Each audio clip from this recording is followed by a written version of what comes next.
Good morning, everyone. It's Saturday morning, just gone 7:30. People go on holiday by the looks of it over there. So I've seen the news that UKAD are going to be doing an investigation into Conor Benn's adverse finding with VADA. Now, who ordered that? Absolutely no idea. I don't read the article fully, I will admit, so maybe it does say who ordered it, but obviously it's going to be between Conor Benn, Matchroom and the British Box Board of Control. And if found guilty, as in the B sample and whatever else, or if Conor Benn can't find or provide a reasonable explanation as to how this women's infertility drug was ended up in his system, he could face up to a 4-year ban. Now, it's important to remember VADA are an independent doping agency, okay, so they are employed. Again, Conor Benn, he's ranked in the top 15 of the WBC welterweight ranking, so he has to be enrolled in VADA anyway, as per the WBC clean boxing program. So did Chris Eubank Jr, who is ranked number 3 in the WBC middleweight, I think it is. I think Conor Benn was ranked number 5 in the welterweight. So they have no choice. So when you hear Eddie Hearn saying how we pushed for it, we made sure that VADA was there, they had no choice. If you want to keep your ranking, they had to be enrolled, okay? So again, that's why it's a little bit curious as to why they're trying to ignore what it was that VADA said. Now, anyway, so the British Box Board of Control and UKAD, between them, they can dish out a ban to Conor Benn, but VADA can't, okay? VADA, they don't dish out bans. Their job is to do the testing and then report it to the relevant parties.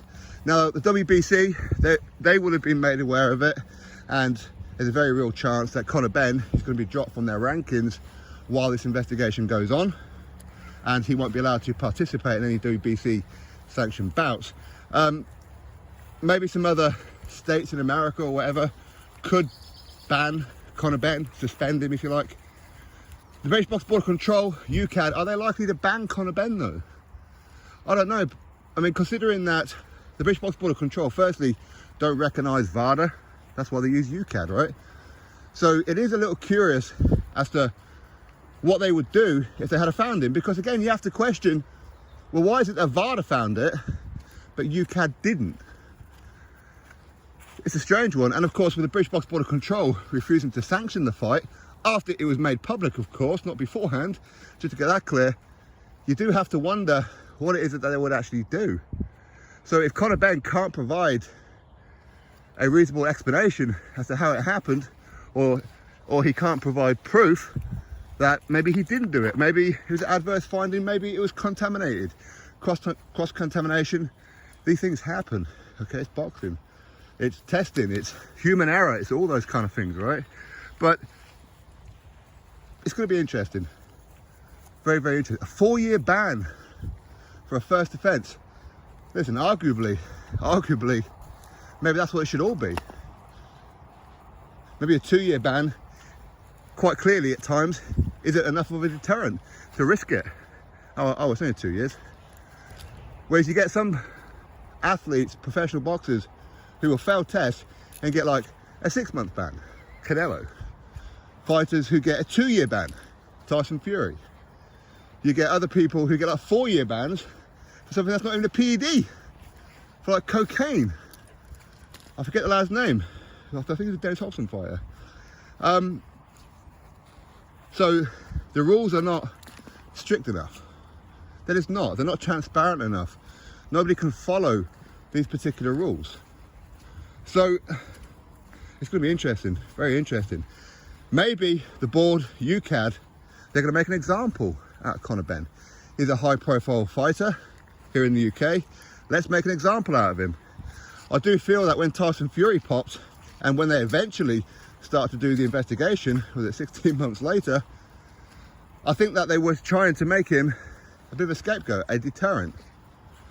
Maybe, because it was ridiculous the fact that they took as long as what they did. And I felt bad for Tyson in that period, I really did. But anyway, it is going to be interesting to see what it is that they find, first and foremost, and what kind of punishment that they will give out. up to a 4-year ban. 4-year.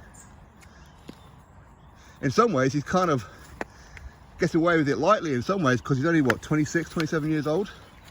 Whereas at the time when Tyson Fury, if you remember, and again, I don't want to make it about Tyson Fury, but he was facing a lifetime ban, anywhere from 8 years to a lifetime ban. Listen, don't get me wrong, okay, he didn't make it any easier for himself by taking cocaine in addition, and of course refusing to do some kind of testing in that at times.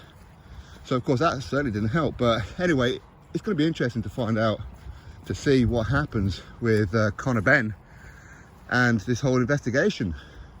Be interesting to see if somebody snitched. I wonder who snitched. I wonder who told the press. It's supposed to be confidential. Anyway, drop your thoughts below. Click thumbs up, subscribe. Catch you next video.